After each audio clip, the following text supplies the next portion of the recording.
Yo, what's good, YouTube? I'm back with another video, and today we'll be talking about should you lower your car. All right, now there's a difference between lower and slam. All right, so let me make sure y'all understand the difference. So lowering is pretty much when you're going on springs, or you go on coilovers, and you just go with a low look. You feel me? Like you don't want nothing too crazy, but it looks good while it's low. All right. Now, in this era of cars and the way it is in the community, pretty much, I don't know, man. To me, I feel like a lot of people feel like you're not valid if you're not slammed. You feel me? I feel like the slam look is just not for everybody, especially driving that daily. Like, it's not really for everybody. I'm gonna be honest. But just being low in general is low-key a pain, man. Like, it's certain things I didn't even incorporate before I was thinking of going low. So if you guys do understand, a lot of mistakes and of course encounters happen because we're human, man, and we follow trends, and we want to get a part of the car community and understand, get respect in a way. So a lot of people, the first thing they'll do is they'll slam their car, you feel me, or they'll try to go low. And a lot of people, some people will say it's a good ride height, some people will say go lower. There's always somebody commenting. But pretty much what I'm trying to get you guys to understand is going low is cool for the looks only, bro. I'm gonna keep it honest with you. You know what I'm saying? It's a bumpy ride. When you hit potholes, it feels like you're breaking equipment, materials, springs. It feels like you're just breaking everything, you know what I'm saying? When you hit a bump, honestly, you just want to make sure you don't hit a big bump. My car is on springs. It's the difference between springs and coilovers. I feel like coilovers, it depends on the brand. They drive a little bit more smoothly. But the springs I did get, they was like cheap springs, but they actually don't drive as bad than what I thought it was gonna drive. But it's pretty smooth. But it's definitely a bumpy ride. But it's pretty nice, man. Honestly, man, I really don't have a problem with running springs. But I will say, man, it's just like the installation is even more difficult than having coilovers, you feel me? Sorry guys if it gets really dark. As you guys do know, I still have not took the tail light tints off. I'm definitely making a video on that when I do take them tints off. As y'all can see, man, I'm just hitting bumps and bumps and bumps, and man, I know y'all can hear it just sound like it's, and this is just on springs, man. I could imagine if I was on coilovers and I wanted to lower the car exactly where I wanted it to be. But yeah, so pretty much today we'll just be getting into should you lower your car. All right, and I need you guys to understand, I feel like a lot of people just isn't ready for this, or the truth, you know what I'm saying? I feel like a lot of people, they kind of hide things away from people. So I'm gonna just give you guys the truth and the dynamics of it. Going low is cool, I'm not gonna lie. Going low is cool for the looks. You know what I'm saying? It gives you representation in the car community. Just make it look like a little something about suspension. All right, that's pretty much all I get from that. I wouldn't necessarily say going low is one of the best things to do. I feel like going low is very risky. Definitely depending on the type of car you drive. As you guys do know, I am lowered in already a small car, which is the 2004 Honda Civic LX. It's not even a full-door sedan. It's just not a full size, I meant to say. So it's kind of pretty difficult for me. Of course, being low and hitting these bumps and stumps, and then on top of that, not having the proper headlights is not making it better. So yeah, so I'm gonna pretty much just give you guys a drive, and I'll just be basically just talking about the pros and cons of going low. So let's hop into the pros, man. The pros. All right, pros of driving low is the dynamic of basically the airflow that actually hits under your car. A lot of people don't know, but a lot of racers will go low because the airflow and the air pressure under the car, which will make their car feel as if it was floating or not being able to move at its full potential. So they'll tend to go low, and pretty much going low, it doesn't really have that much airflow or air dynamics, so it pretty much gives them the ability to move how they want to move. So that's why a lot of guys tend to go low. But it's different. It's a different community of low. You have slam low, you got low, you got race type of load, you got all type of loads. So it really depends on, you know, what style you want to get into. It's a lot of different fitments. You know, it's just different encounterment with going low. So it really depends on you, you know. So, you know, you got a plethora of fitment that you could, you know, adjust and change on your car with coilovers. But of course I'm on Lawrence springs, so we can't really do that. We have to go with what we have. Is either, you know, the springs are going to be as low as we want, or then we're going to just switch to coilovers and not pay for different springs because the springs didn't give us the exact height we wanted. So it really depends. Another pro about going low is pretty much you get a lot of attention, man. A lot of people love the attention, especially in the car community, attention grab. You know, you got a lot of people that stops at, you know, a couple of red lights. They be looking at your car like kind of odd and weird. You know, it kind of makes you laugh in a way, you know. It's different, you know, it's different to them. You know, they don't, like, they see it, but like they actually like see a car next to them in person. So it's kind of different to them. So that's kind of another good thing I would say. You get a lot of attention, of course, going low, and like I said before, a lot of respect. You know, it's just a thing a lot of people would like to encounter. Okay, so now for number three, a pro I'll say going low is it's very fun. I would say it's fun. It's dangerously fun. That's what I'll really say. It's dangerously fun. And what I mean by fun is you actually like really get the feel of the road. I feel like the road is like, it's way different than, you know, what it is when you're like on like stock suspension. Like you get the full feeling of the road. That's why a lot of people sometimes go low. They like the full feeling of the road. And yeah, it's pretty, you know, intense. So pretty much, of course, it's for style, for looks, and attention. That's pretty much what going low is really about, especially the slam guys. But most of it is just, you know, to down that wheel gap. You know, the wheel gap is just very irritating to look at. So a lot of people would tend to, you know, work on getting rid of that wheel gap. It's very annoying. Now that's enough for all the pros. Now let's get into the cons. All right, so let's see. So I'm on Lawrence springs, and the springs are pretty low, I'm not gonna lie. It's just a little, maybe 1 finger, 2 finger gap in the front.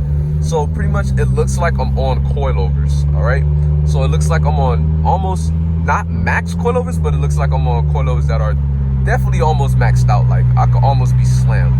Pretty much that's how low my car is on coils. Did I think these coils is gonna make me this low? Of course not, but it did give me the ride height that I wanted, which is good. All right, now the difference between, like I said, coils and coilovers is one is adjustable and one is not. So I'm pretty much stuck what I am right now until I get coilovers, which I will be thinking of getting, because I will love to adjust these to make sure that it's even. I feel like with coils, it's not really even to me. So, you know, it's kind of like it's kind of like a gamble with coils. So you gotta really know that gamble that you're gonna take. Anyway, let's get into the cons. All right, so con number one would be it's very dangerous. And what I mean by that is, like, you can hit one pothole and boom, like it's over. Like, you know what I'm saying? Like especially when you're new to this. Like when I was first getting, oh my goodness, I know y'all heard that, but when I first was low, like, man, it was the scraping and my tires smacking against the frame. Like, it was new to me, so I always thought like I broke something. You know what I'm saying? But I'm kind of used to it now. But yeah, it's very, very dangerous. And always just make sure when you're low to always have an extra spare of wheels, man. Wheels, I'm telling you. Make sure you always have, for a low person, always make sure you have tools, and always make sure you have wheels. And I'm not saying one wheel, I'm saying multiple wheels. You know what I'm saying? Just in case, because man, it gets real in the field, man. All right, so number two con about going low is headlights. All right, so this is a prime example of what I'm saying. As you guys can see, I'm low and his headlights are literally blocking my vision. I could barely see because the headlights are blocking my vision right now. So you barely get any visibility. That's pretty much what I'm saying. With the headlights, especially when they're behind you, and you're at a light, you barely get any visibility. Sometimes you barely get visibility looking up at the light. And what I mean by that is it'll be like a person right in front of you, and you're so low you don't even know if the light is even green in front of you, because the person is just at stock height and you're lower than them. So you're sitting behind them like, is the light even green? So it's like, yeah, man, it's just, that's number 2. Visibility, definitely, I would say, is a bomber, especially when you have like tall trucks behind you, and you know they're basically at their fog lights and they got the bright lights. It's no game. Like, you barely know when to change lanes and stuff. You don't even know who's next to you. Number 3, cons will be lifting up your car. Like today, I was pretty much trying to do a respray on my wheels, and I couldn't even lift up the car. I had to use the basic jack that you use with the toolkit, the jack that comes with the car, and then I had to jack up the car with the 2-ton jack. So you gotta understand and be mindful that when you go low, it's very hard to get under your car, especially using like the side piece of the car. And what I mean by the side piece is pretty much like if you want it, where the side skirts are, like basically the side panels, where you actually are supposed to jack up the car from, just to do like a tire change, not from the front of the car or from the back of the car. So it's just hard to get under your car. I can't even get under the front of my car. So yeah, it's just, you have to realize that you have to use wood, you got to use a brick, you have to use something just to get you levitation, to just get, you know, your car leveled so you can actually pick up the car. So that would be number 3, barely being able to pick up the car, for sure. Number 4 would definitely be this right here. These oh my god, these speed bumps, man. You have to turn at an angle. I'm not low to the point where I get stuck, but just turning at an angle makes it smooth to just get over these. Like, I feel like you bounce and jump extra just getting over a speed bump. You know what I'm saying? So that would definitely be number 4. Speed bumps, man, they're like killers. And yeah, hold on guys, let me park real quick and then I'm gonna finish the rest of the video. Just give me like 1 second. All right, so back to what I was saying. Even like certain areas, you can't even like park your car. And what I mean by that is like this, for example, right, as you guys can see, this is a very good example, right? So as you guys can see, the front of the car, as you guys can see, is low, right? Okay, so imagine if my car was turned around and it was facing this, it would literally basically take off basically the whole front end. Like the bumper would basically get stuck, start like gripping upon of everything. And yeah, it's just, I'm not gonna lie, it's just like, it's a win-lose situation. Like, honestly, it makes the car look way better though. If I show you guys a previous picture of what this car used to look like, definitely go for low look for sure. And as you guys can see, look, even from the exhaust, look, the exhaust is literally literally barely on top of it. Like I'm basically could get stuck right now, you know what I'm saying? Like, I have to grab a jack to just pick up the car for my car to just drive out. So it's kind of like, it's kind of like a W and an L at the same time. Let's see, do I have any other cons? Another con I would basically say would be driving on the road. All right, so you got to be cautious with first your car, right? And then you got people that's in a rush, that's pushing you off the road, moving you out of the way.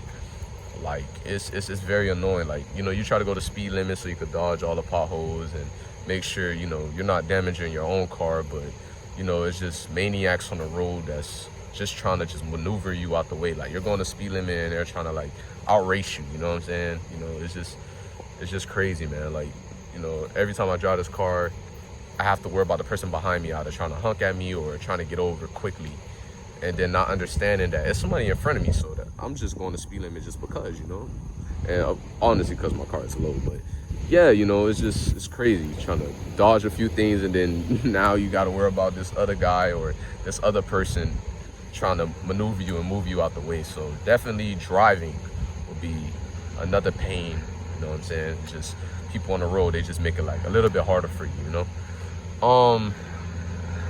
So do I have any other cons? Let me see. Do I have any other cons? Oh, okay. Another con would definitely be the levitation of the car when like trying to order food, or like this. I know this is kind of like crazy, but I don't even know why I would add this. But if you guys are like a person that likes ordering food or like going through drive-thrus and stuff, having a lower car is really not a good thing. You really have to make sure like you're able to reach over to pass a person a card or hand a person the money, you know, like remember they're at a certain levitation, so you're kind of lower and you got to kind of reach over to just hand them, you know, just items and a few things. So, you know, having a low car is pretty much like it's a headache sometimes. You know, you got to really think about like the modern day and, you know, the climate and the economy. Like it's different. Most things are like evenly leveled in the middle or higher, and if it's not that, then yeah. But that's pretty much all I have for pros and cons on lowering your car. Would I recommend it? Yes, I will recommend it for people that are looking for looks, and of course will not have a problem with these cons that I am listing. But besides that, I would definitely say yes, you should lower your car. I feel like it's a great thing to do, and it's a great experience. I feel like everybody should go through it, and it also makes your car look way better, man. I wish I would have seen this car at stock height with all this I had done, man. It just wasn't it. I definitely needed to lower it to make it look better. But yeah, do I have anything else I really want to talk about? The headlight tint is coming off, y'all. I know y'all probably gonna get on me because I did say I was taking it off like last week. It's coming off, all right? And I'll definitely be dropping a video when I take these headlight tints off, because as you guys do know, my visibility, I just cannot see with this. Yeah, so should you lower your car? Yes / no. And it also depends on the area. I live in Miami, you know, we get floods and stuff, so 9 out of 10 my days of driving this car in the rain will be hectic because I can't go to certain areas in Miami. So yeah, I will not be going to anywhere that's basically close to the beach area, like Wynwood or Miami Beach or downtown. I will not be going that way because the floods over there is crazy. But since I live in North Miami, I'm pretty safe. I'm kind of straight. But anyway, my job is down the street, and you know, it's not really that bad. I kind of drove my car already low through the rain season. I was pretty good last year. But anyway, guys, that's it for this video. Should you lower your car? And yeah, hopefully you guys like it and understand the consequences and of course the pros and cons of lowering your car. And hopefully, you know, you get a part of the community one day and lower your car, and then you tell somebody an experience that you experienced with it. That's pretty much what all the cars is about. It's pretty much taking something, learning it, and then understanding the consequences of doing it. You know what I'm saying? Like mods. So yeah, man, I appreciate you guys for tuning in. Hopefully you guys like the video, and yeah, that's pretty much it. I'll see you guys in the next one. Muffler video next for sure. I'll see you guys next one. I'm out.